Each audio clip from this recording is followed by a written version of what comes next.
परम्परां विनागेश्वराय ओं श्री गणेशाय नमः। वसुदेवसुतं देवं कंसचाणूरमर्दनं देवकी परमानन्दं कृष्णं वन्दे जगद्गुरुं। मूकं करोति वाचालं पङ्गुं लङ्घयते गिरिं यत्कृपातमहं वन्दे परमानन्दमाधवम्।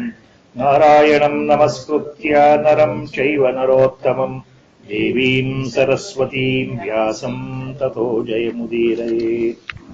12ನೇ ಅಧ್ಯಾಯದ 6ನೇ ಶ್ಲೋಕಕ್ಕೆ ಬಂದಿತ್ತು ಹೋದ ಸಲ. The commentaries were stopped at the 6th shloka of the 12th chapter. ಏತು ಸರ್ವಾಣಿ ಕರ್ಮಾಣಿ ಮಯ ಸನ್ಯಸ್ಯ ಮತ್ಪರಾಃ ಅನನ್ಯೇನೈವ ಯೋಗೇನ ಮಾಂ ಧ್ಯಾಯಂತ ಉಪಾಸತೆ.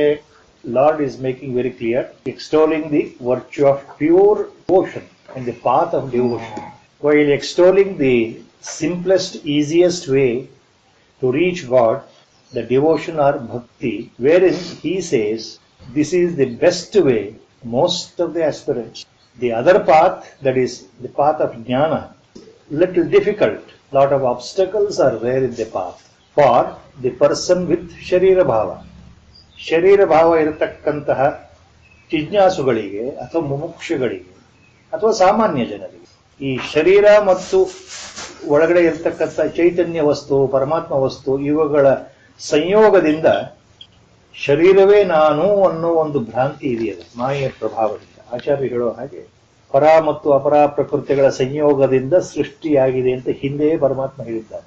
ಅಪರ ಪ್ರಕೃತಿ ಅಂತಂದ್ರೆ ಮೂಲ ಪ್ರಕೃತಿ, ಪಂಚಮಹಾಭೂತಗಳು, ಅವುಗಳ ತನ್ಮಾತ್ರೆಗಳು, ಆ ಪಂಚಭೂತಗಳಿಗೆ ಸರಿ ಹೊಂದತಕ್ಕಂತಹ ಪಂಚ ವಿಷಯಗಳು, ಮಹತ್ತತ್ವ, ಅಹಂಕಾರ, ಜೊತೆಗೆ ಜ್ಞಾನೇಂದ್ರಿಯಗಳು, ಕರ್ಮೇಂದ್ರಿಯಗಳು, ಇವೆಲ್ಲವೂ ಜೊತೆಗೆ ಮನಸ್ಸು, ಅಹಂಕಾರ, ಬುದ್ಧಿ, ಇವೆಲ್ಲವೂ ಅಪರ ಪ್ರಕೃತಿಯಲ್ಲಿ ಬರ್ತಕ್ಕಂಥದ್ದು. ಅವು ಶಾಶ್ವತವಲ್ಲ, ಸದಾ ಬದಲಾವಣೆ ಆಗ್ತಾ ಇರತಕ್ಕಂಥ ಪ್ರಕೃತಿ. ಇದು ನನ್ನದೇ ಪ್ರಕೃತಿ.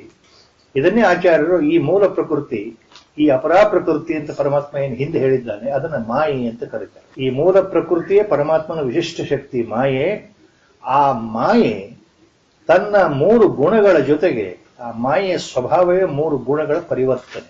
ಸತ್ವ, ರಜ, ತಮ, ಈ 3 ಗುಣಗಳಿಂದ ಕೂಡಿರೋ ಮಾಯೆ ಈ ಜೀವಿಯನ್ನ ಏನ್ ಮಾಡುತ್ತೆ ಅಂತಂದ್ರೆ ಮೋಹಗೊಳಿಸುತ್ತೆ. ಶರೀರವೇ ನಾನು ಅನ್ನೋ ಭ್ರಾಂತಿಯನ್ನು ಹುಟ್ಟಿಸೋದೇ ಆ ಮಾಯೆಯ ದೊಡ್ಡ ಕೆಲಸ. ಆದ್ರಿಂದ ಶರೀರ ಬುದ್ಧಿ ಇರೋರಿಗೆ ಜ್ಞಾನ ಮಾರ್ಗದಲ್ಲಿ ಹೋಗೋದು ತುಂಬಾ ಕಷ್ಟ.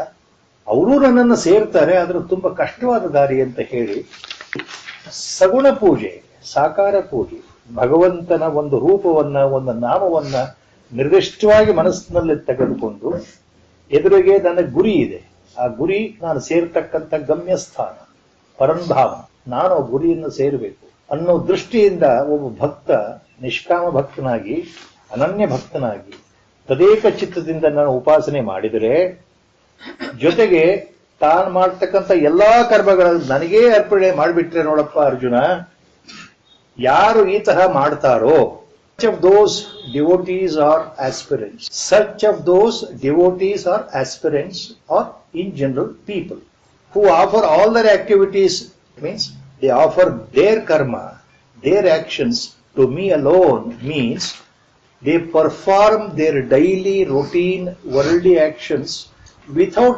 bothering much or expecting any type of personal gain or results, favorable results. That does mean offering the work to me means people should perform without expecting any reward. Leave everything to God only to decide what to give to me, what not to give to me. He is the best. God is the supreme authority to decide. He is a karmadhyaksha. He himself is karmadhyaksha.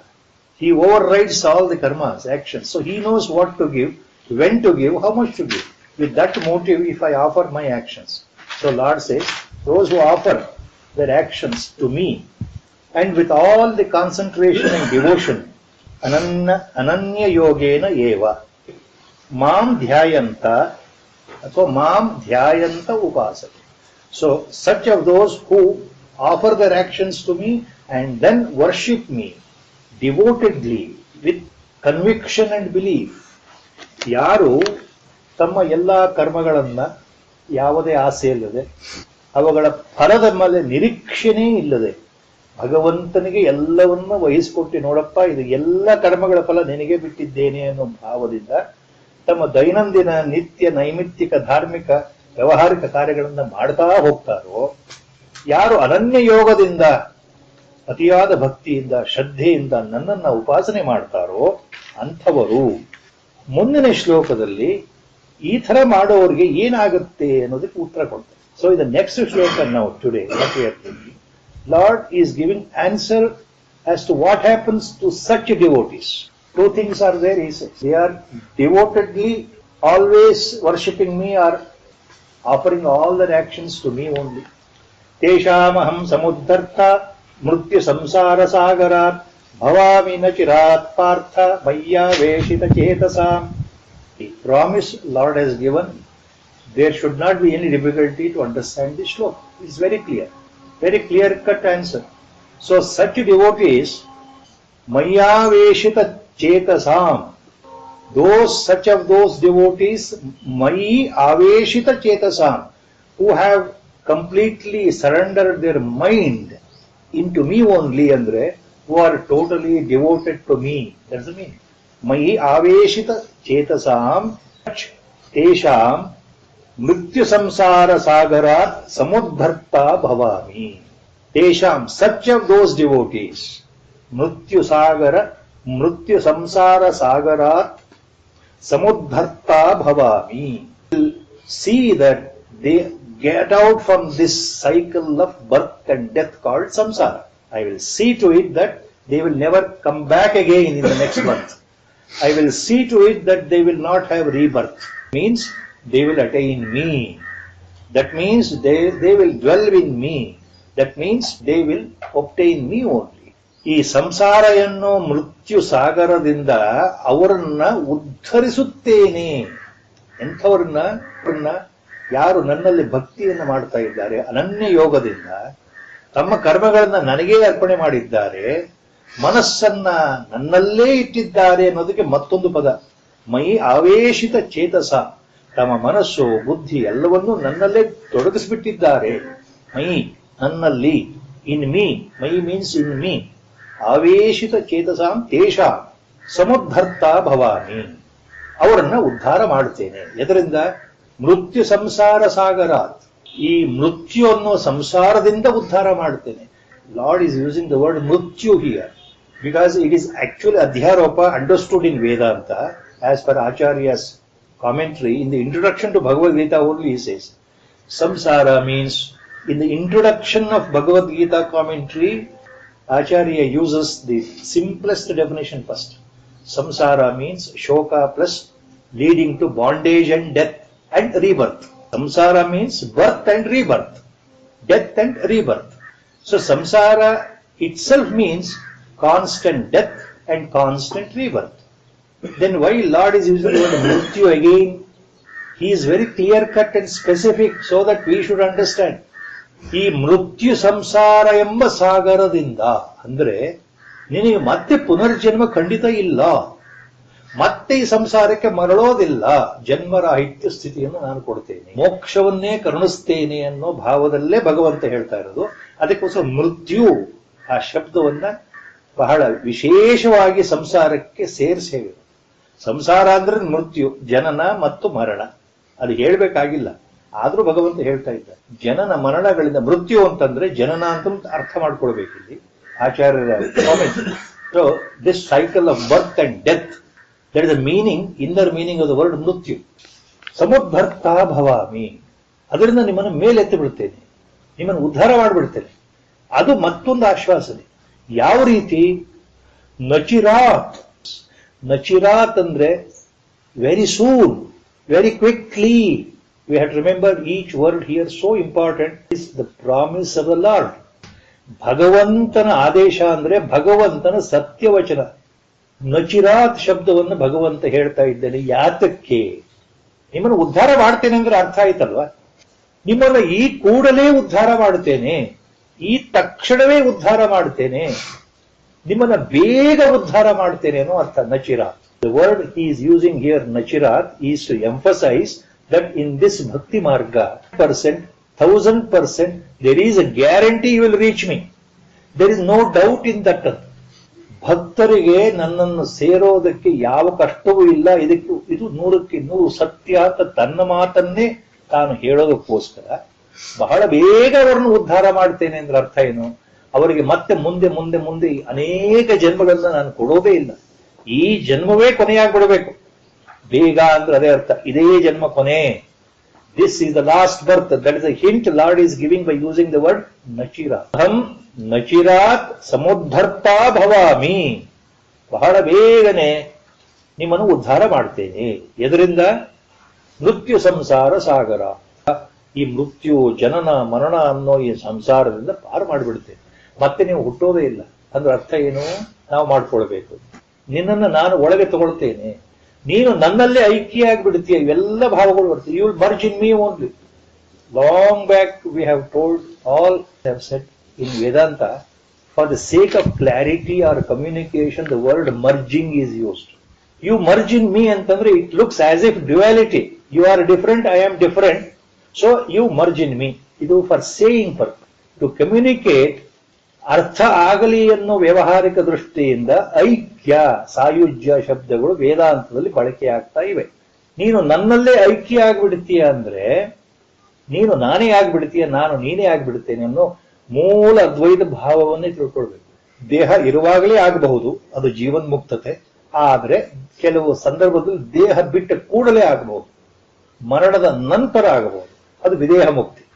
ಜ್ಞಾನ ಉಂಟಾಗಿರುತ್ತೆ, ಪರಮಾತ್ಮನ ಕೃಪೆ ಪೂರ್ತಿಯಾಗಿ ಬಂದಿರುತ್ತೆ. ಆದ್ರೆ ಪ್ರಾರಬ್ಧದಲ್ಲಿ ದೇಹ ಇರೋ ತನಕ ಪೂರ್ತಿ ಜ್ಞಾನದ ಅನುಭವ ನೇರವಾಗಿ ಆಗಿರ್ಲಿಕ್ಕಿಲ್ಲ. ಅದು ಪ್ರಾರಬ್ಧಕ್ಕೆ ಅನುಗುಣವಾಗಿ ನಿಂತಿರೋದ್ರಿಂದ ಕೆಲವು ಸಂದರ್ಭದಲ್ಲಿ ದೇಹ ಬಿದ್ದ ನಂತರವೇ ಆ ಕ್ಷಣದಲ್ಲೇ ಜೀವಾತ್ಮನಿಗೆ ಮುಕ್ತಿ ಆಗಬಹುದು, ಅದು ವಿದೇಹ ಮುಕ್ತಿ. ಸೊ ಇಲ್ಲಿ ಪರಮಾತ್ಮ ಹೇಳ್ತಾ ಇರೋದು, ಈ ಶರೀರ ಪಾತ ಆದ ಕೂಡಲೇ ಬೇಗ ಅಂದ್ರೆ ಅದೇ ನಚಿರಾತ್ ಹತ್ರ ಇಲ್ಲಿ ಅದೇ ಅರ್ಥ.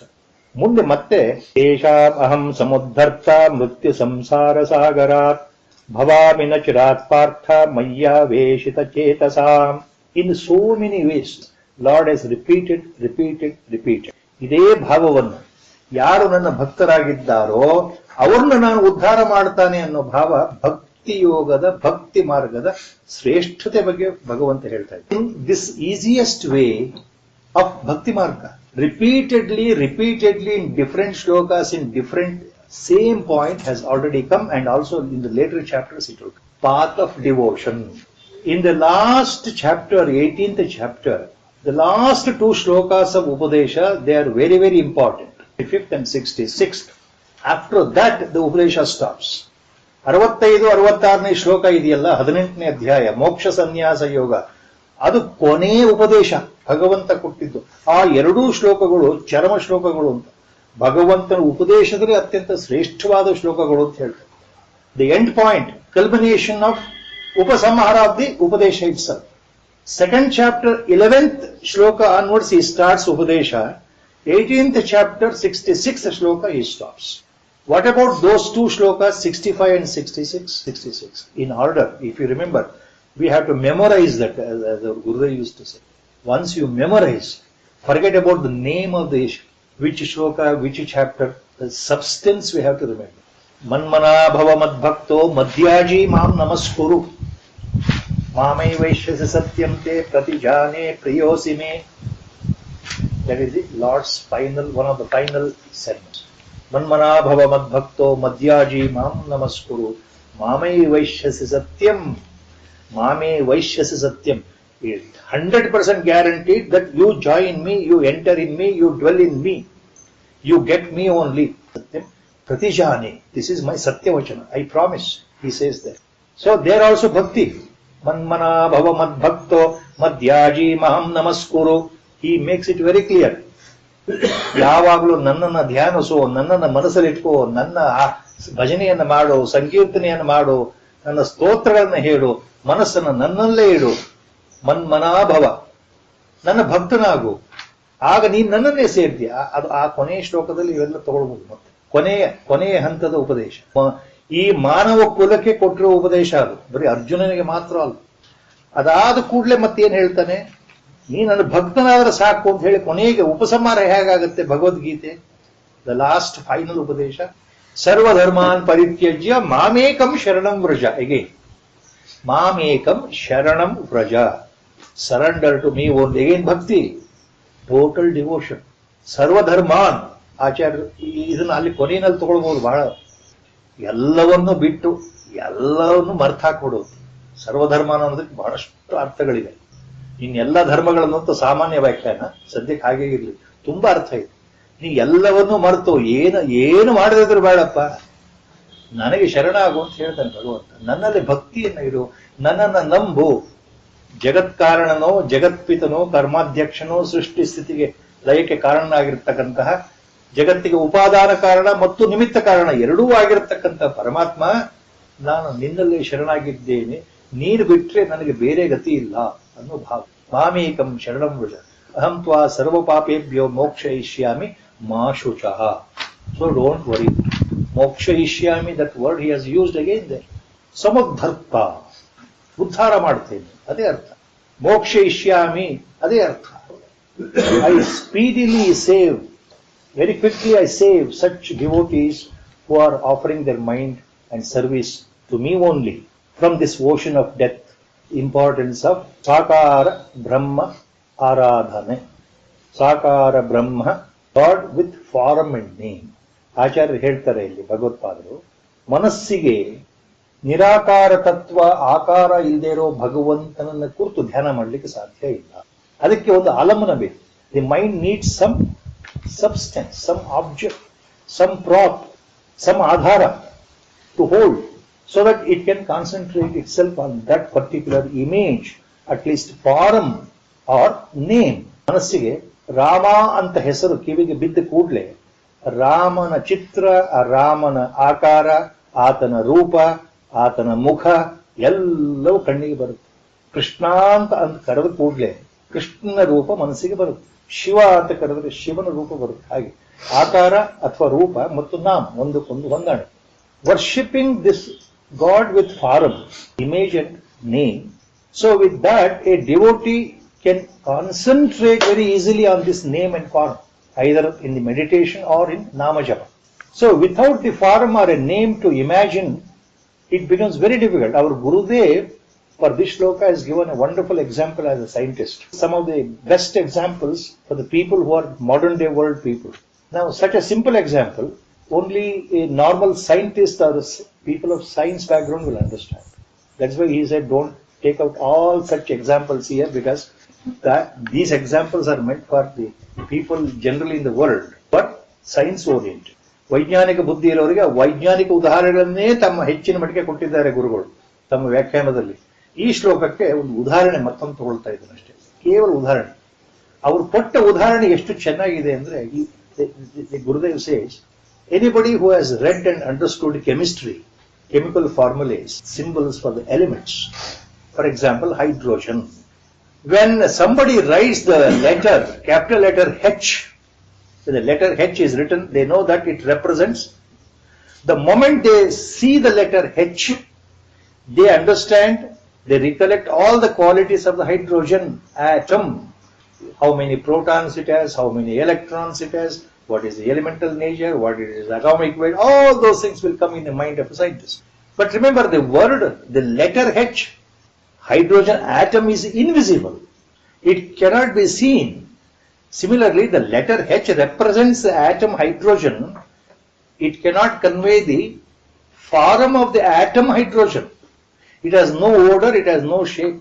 It cannot be touched, it cannot be smelled. But H symbolizes hydrogen atom. Students of chemistry know it.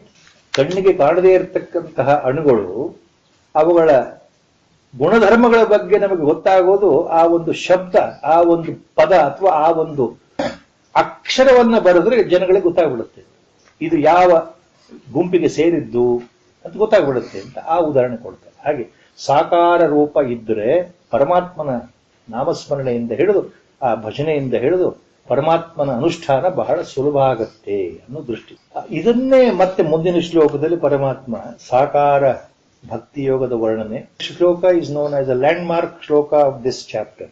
Very very interesting ಶ್ಲೋಕ and very there are some finer insights here. ಮಯ್ಯೇವ ಮನ ಆದತ್ಸ್ವ ಮಯಿ ಬುದ್ಧಿಂ ನಿವೇಶಯ ನಿವಶಸ್ಯಸಿ ಮಯ್ಯೇವ ಅಥ ಊರ್ಧ್ವಂ ನ ಸಂಶಯ. ಮಯ್ಯೇವ ಮನ ಆಧತ್ಸ್ವ ಮೈ ಬುದ್ಧಿಂ ನಿವೇಶಯ ನಿವಸಿಷ್ಯಸಿ ಮಯ್ಯೇವ ಅತ ಊರ್ಧ್ವಂ ನ ಸಂಶಯ. A devotee, Lord continues and says, he tells Arjuna, look Partha, such of those devotees, he gives order for him. Look, Mayyeva mana adatsva, you fix your mind in me only. He is telling that to the devotee himself. Lord is telling how a devotee should be. Mayyeva mana adatsva, mai buddhim niveshaya. Not only fix your mind in me, but also you pour out your buddhi or intellect into me only. You fix your buddhi also in me and artha. Not only mind, including intellect or buddhi in me only. Mayyeva mana adatsva mai buddhim niveshaya nivasishyasi mayyeva ata urdhvam na samshaya. Nivasishyasi mayyeva. When you do that, you remain in me only. You dwell in me only. Nivasashyasi. Once you empty your mind and buddhi into me, definitely you dwell with me as a devotee. Ata. So therefore, ata means therefore. Urdhvam na samshaya. There is no doubt in that. In this, there is no doubt. I am telling you. Once you employ your buddhi and mind in me, and again, Lord is telling the bhakti yoga. Any devotee who can think of me, employ your mind in me, constantly do the chintana about me, and then buddhi also. By your intellectual power, your reasoning faculty, by using your reasoning faculty, you employ that to me only, that I am the only sole, your benefactor. I am the only sole refuge. You must think and analyze like that. ಬುದ್ಧಿಯನ್ನು ನನ್ನಲ್ಲೇ ಇಡೋದು ಒಂದು ಅರ್ಥ ಏನು ಅಂದ್ರೆ, ಬುದ್ಧಿಯಿಂದ ವಿವೇಕದಿಂದ ನೀನು ವಿಚಾರ ಮಾಡು. ಆ ನಿನ್ನ ಬುದ್ಧಿ ನನ್ನಲ್ಲೇ ಇರಲಿ, ನನ್ನ ಬಗ್ಗೆಯೇ ವಿಚಾರ ಮಾಡು. ಪರಮಾತ್ಮ ಇರೋದು ಸತ್ಯವಾದರೆ ಪರಮಾತ್ಮ ಯಾತಕ್ಕಿದ್ದಾನೆ, ಪರಮಾತ್ಮ ಸ್ವರೂಪ ಏನು, ಪರಮಾತ್ಮನ ಗುಣಲಕ್ಷಣಗಳೇನು, ಈ ಜಗತ್ತು ಯಾತಕ್ಕೆ ಬಂದಿದೆ, ಯಾವ ಕಾರಣದಿಂದ ಬಂದಿದೆ, ಇದೆಲ್ಲದಕ್ಕೂ ಆಗು ಹೋಗೋದಕ್ಕೆ ಯಾರು ಕಾರಣ? ಪರಮಾತ್ಮ ಅಂತ ಆದ್ರೆ, ಆತ ಸರ್ವಶಕ್ತ ಅಂತ ಆದ್ರೆ, ಈ ರೀತಿ ಎಲ್ಲ ರೀತಿಯ ವಿವೇಚನೆಯಿಂದ ಪರಮಾತ್ಮನೇ ಆಧಾರ ಜಗತ್ತಿಗೆ ಅಂತ ತಿಳ್ಕೊಂಡು ಜೀವ ಜಗತ್ತು ಈಶ್ವರ ಈ ಮೂರು ಸಂಬಂಧವನ್ನು ಸರಿಯಾಗಿ ಅರ್ಥ ಮಾಡ್ಕೊಳ್ಳೋದು ಬುದ್ಧಿಯಿಂದ. ಜಗತ್ತು ಅಂದ್ರೇನು, ಈ ಜೀವ ಅಂದ್ರೇನು, ಪರಮಾತ್ಮ ಅಂದ್ರೇನು, ಇವುಗಳ ಸರಿಯಾದ ತಾತ್ವಿಕ ವಿಚಾರಣೆ that happens by using viveka, reasoning, precise reasoning power. Mayyeva mana adatsva mai buddhim niveshaya nivasashyasi mayyeva ata urdhvam. Then what happens? You dwell in me only. ಯಾವಾಗ ನೋಡಪ್ಪ ಒಬ್ಬ ಸಾಧಕ, ಒಬ್ಬ ಭಕ್ತ, ಒಬ್ಬ ಪರಮ ಭಕ್ತ ತನ್ನ ಮನಸ್ಸನ್ನ ಬುದ್ಧಿಯನ್ನ ನನ್ನಲ್ಲೇ ಇಡ್ತಾನೋ, ಆತ ನನ್ನಲ್ಲೇ ವಾಸ ಮಾಡ್ತಾನೆ. ನಿವಸಿಷ್ಯಸಿ ಮಯ್ಯೇವ, ಅದು ಖಂಡಿತವಾಗೂ ನನ್ನಲ್ಲೇ ವಾಸ ಮಾಡ್ತಾನೆ ಅಂತ ಅದೇ ಅರ್ಥ. ಇದ್ರಲ್ಲಿ ಸಂಶಯವೇ ಇಲ್ಲ, ಸಂಶಯವೇ ಇಲ್ಲ. ಅತ ಊರ್ಧ್ವಂ ನ ಸಂಶಯ. Now he is asserting again here, Nivasashyasi mayyeva. You dwell in me only. Such a devotee will dwell in me only, and he will join me only.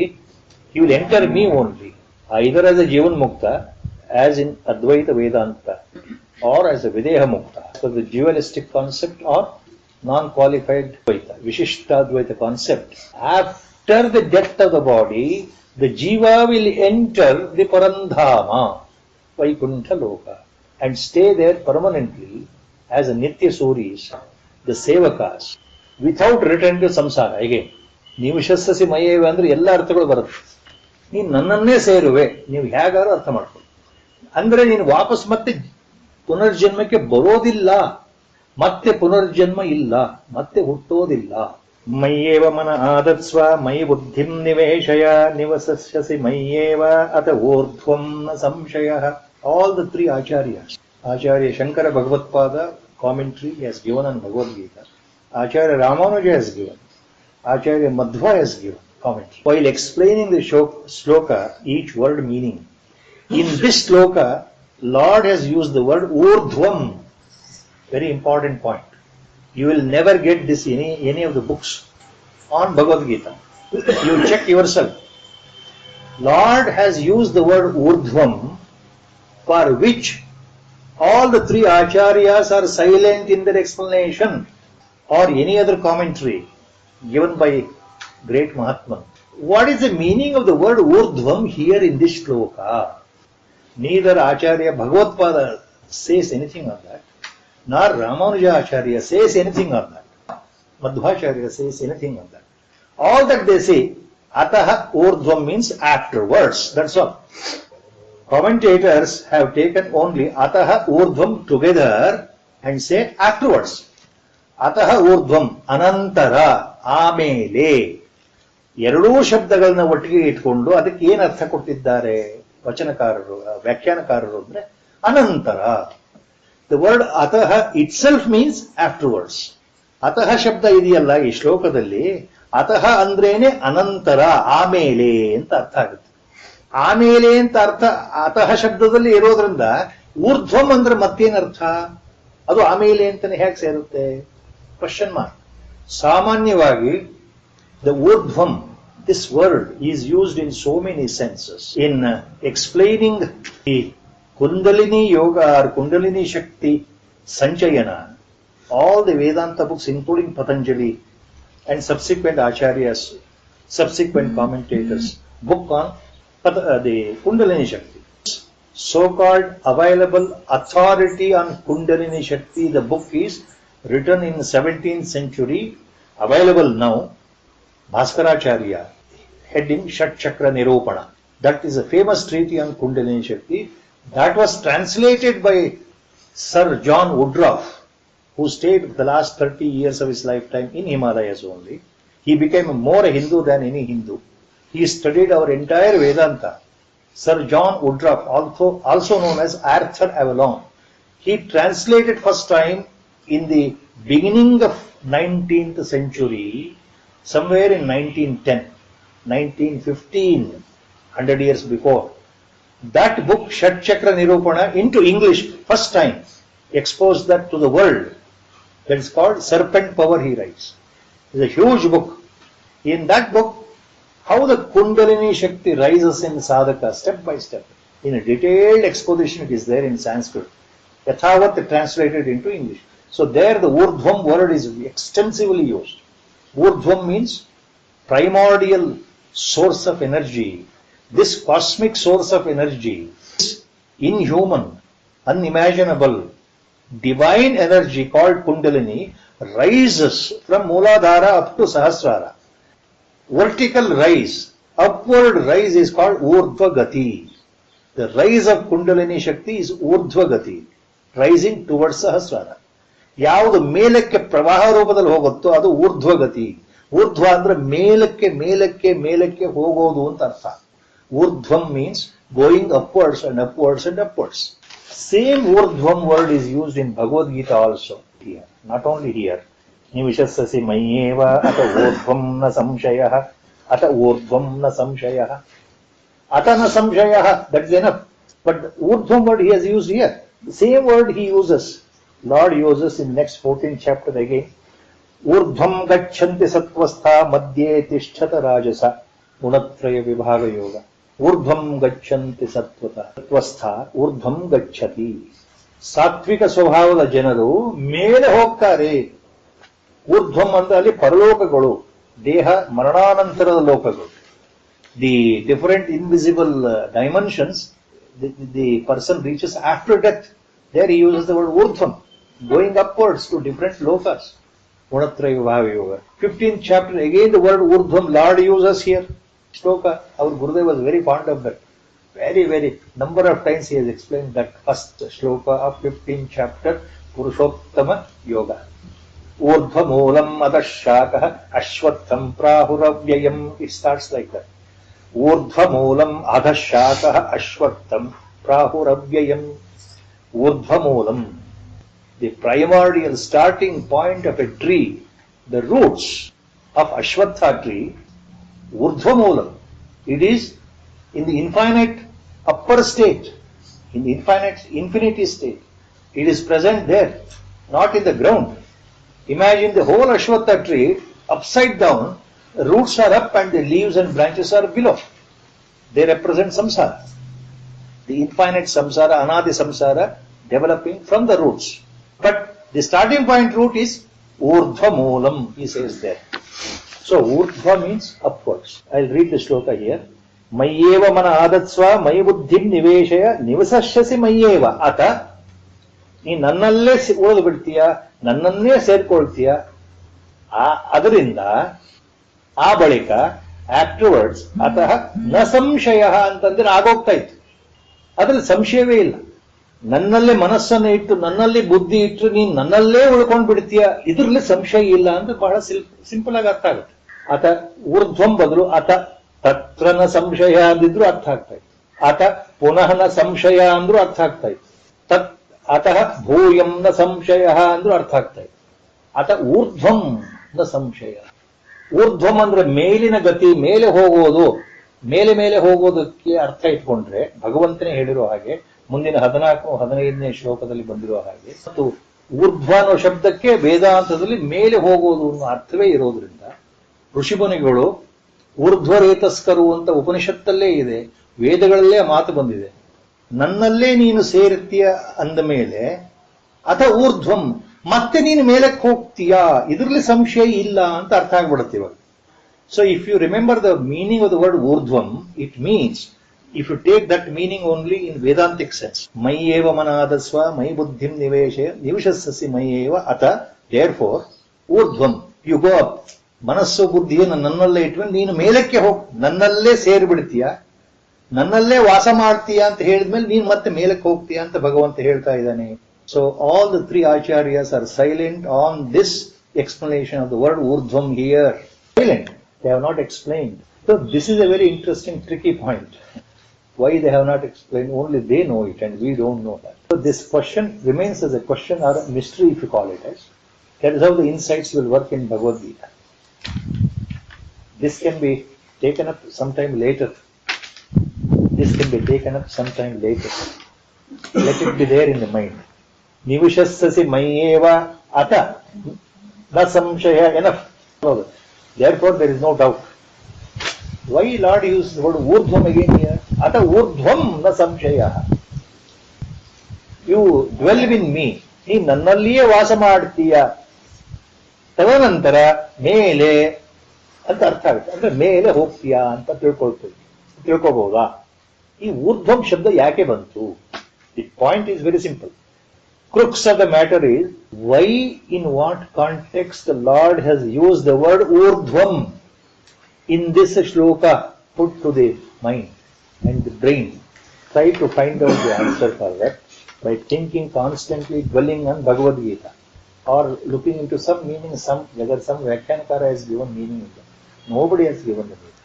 All the three acharyas are silent on this one. That I am making very clear. You can check it up. Anyway, ಈ ಎರಡು ಶ್ಲೋಕದ ಅರ್ಥ ಏನು ಅಂದ್ರೆ, ಭಕ್ತಿ ಭಾವದ ಪರಾಕಾಷ್ಠತೆ, ಶ್ರೇಷ್ಠತೆ ಬಗ್ಗೆ ಭಗವಂತ ಹೇಳ್ತಾರೆ.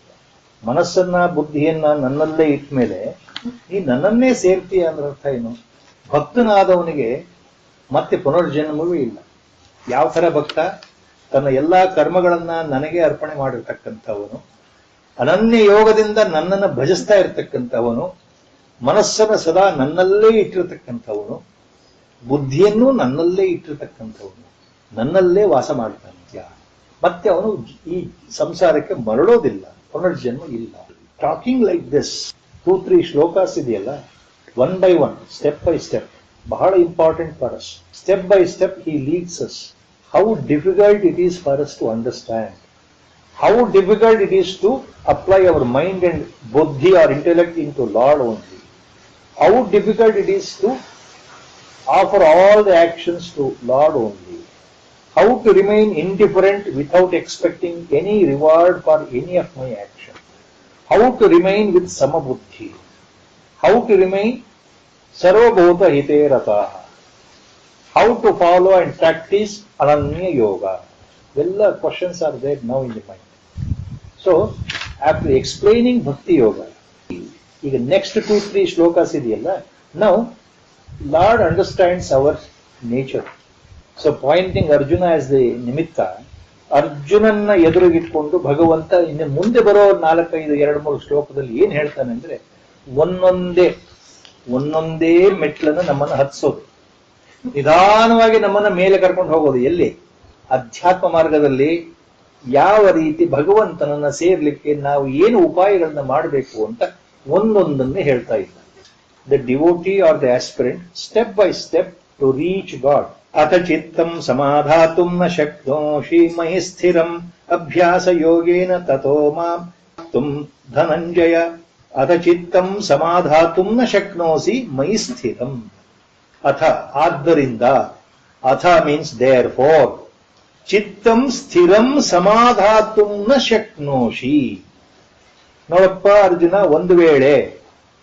ಒಂದು ವೇಳೆ ಬೈ ಚಾನ್ಸ್ ಮಯಿ ನನ್ನಲ್ಲಿ ಚಿತ್ತಂ ಸ್ಥಿರಂ ಸಮಾಧಾತುಂ, ಸ್ಥಿರವಾಗಿ ನಿನ್ನ ಚಿತ್ತವನ್ನ, ಚಿತ್ತ ಅಂದ್ರೆ ಇಲ್ಲಿ ಎರಡು ಅರ್ಥ ಆಗುತ್ತೆ, ಮನಸ್ಸು ಅಂತನೂ ಅರ್ಥ ಆಗತ್ತೆ, ಮನಸ್ಸು ಅಂದ್ರೆ ಚಿತ್ತ ಅಂತನೂ ಅರ್ಥ ಆಗುತ್ತೆ. ವೇದಾಂತದಲ್ಲಿ ಅಂತಃಕರಣದ 4 ಭಾಗ ಇದೆಯಲ್ಲ, ದಿ 4 ಇನ್ಸ್ಟ್ರೂಮೆಂಟ್ಸ್ ಆಫ್ ಅಂತಃಕರಣ, ಅಹಂಕಾರ, ಬುದ್ಧಿ, ಮನ, ಚಿತ್ತ.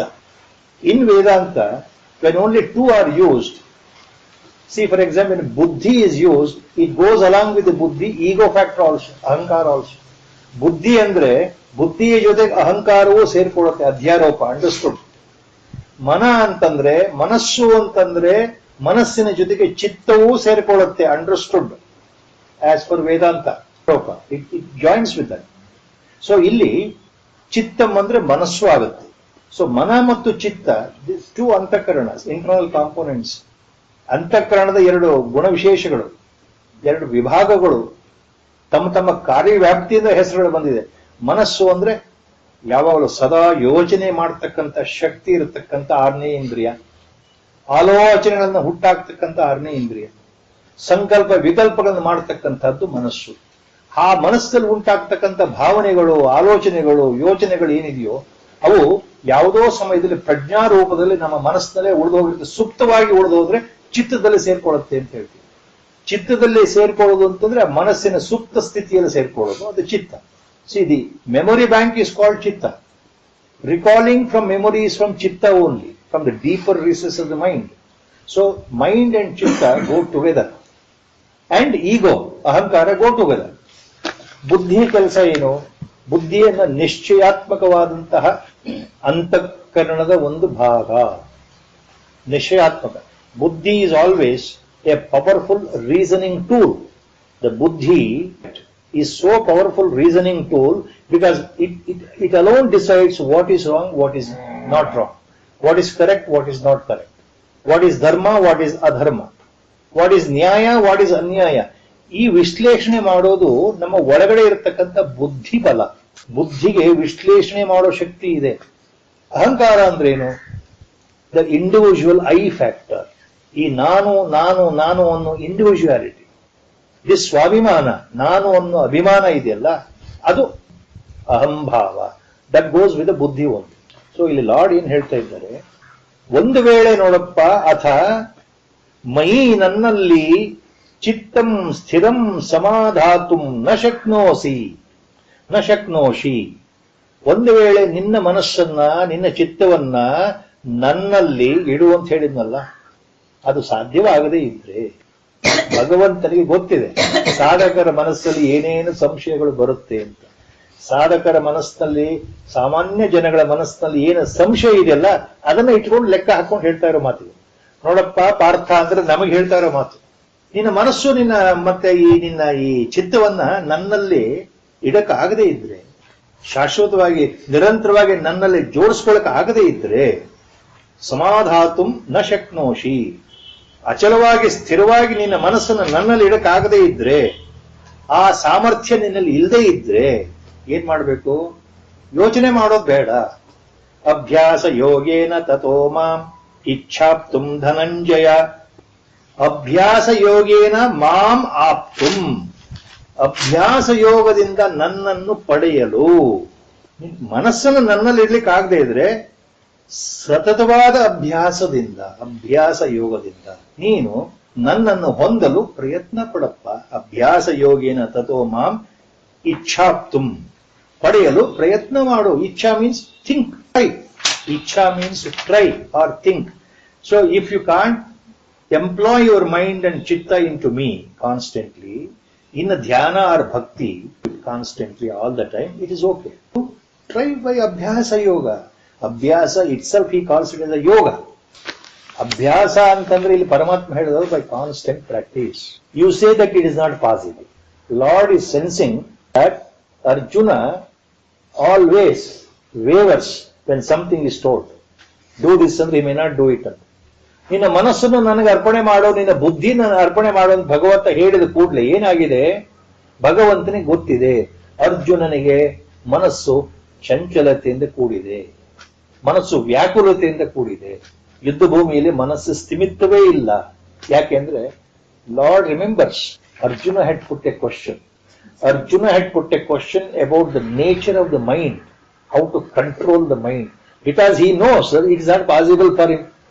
Controlling the mind is not possible. Bringing the mind even for a minute towards God is not possible. Arjuna knows by own experience.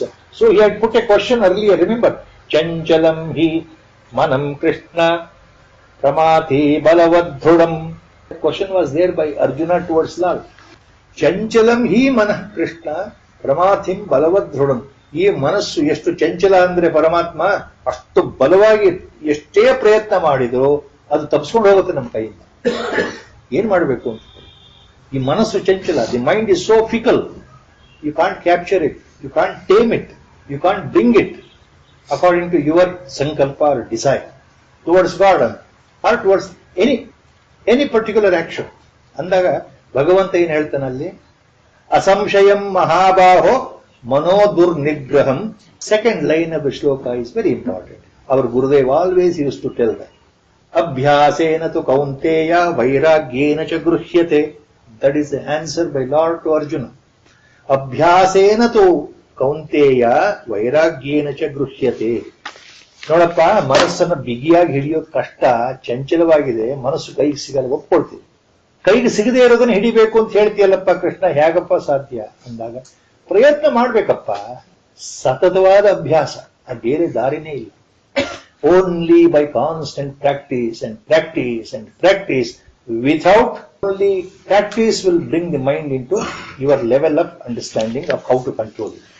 ಸತತವಾದ ಅಭ್ಯಾಸ, ಸತತವಾದ ಅಭ್ಯಾಸ. ಅಭ್ಯಾಸೇನ ತು ಕೌಂತೆಯ ವೈರಾಗ್ಯೇನ. ಅಭ್ಯಾಸ ಮಾಡ್ತಾ ಮಾಡ್ತಾ ಮನಸ್ಸು ಹೊರಗಿನ ವಿಷಯ ಯೋಚನೆ ಮಾಡೋದು ಬಿಟ್ಟಷ್ಟು ವೈರಾಗ್ಯ ತಾನೇ ಬರಿತಾ ಹೋಗುತ್ತೆ.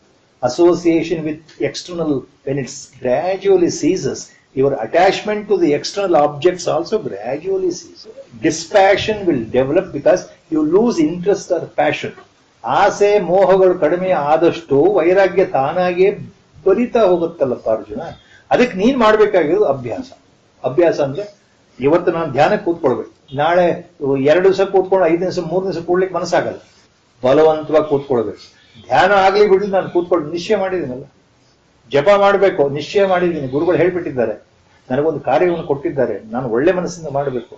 ಒಂದು 15 ದಿವಸ ಮಾಡ್ತಾ ಇದ್ದೀನಿ, 1 ತಿಂಗಳು ಮಾಡಿದೆ, 2 ತಿಂಗಳು ಮಾಡಿದೆ, ಆಯ್ತು, 3ನೇ ತಿಂಗಳು ಏನೋ ಒಂದು ದಿವಸ ಬ್ರೇಕ್ ಆಯ್ತು ಅಂದ್ರೆ ನೆಕ್ಸ್ಟ್ ಹಾಗೆ ಬ್ರೇಕ್ ಬ್ರೇಕ್ ಬ್ರೇಕ್.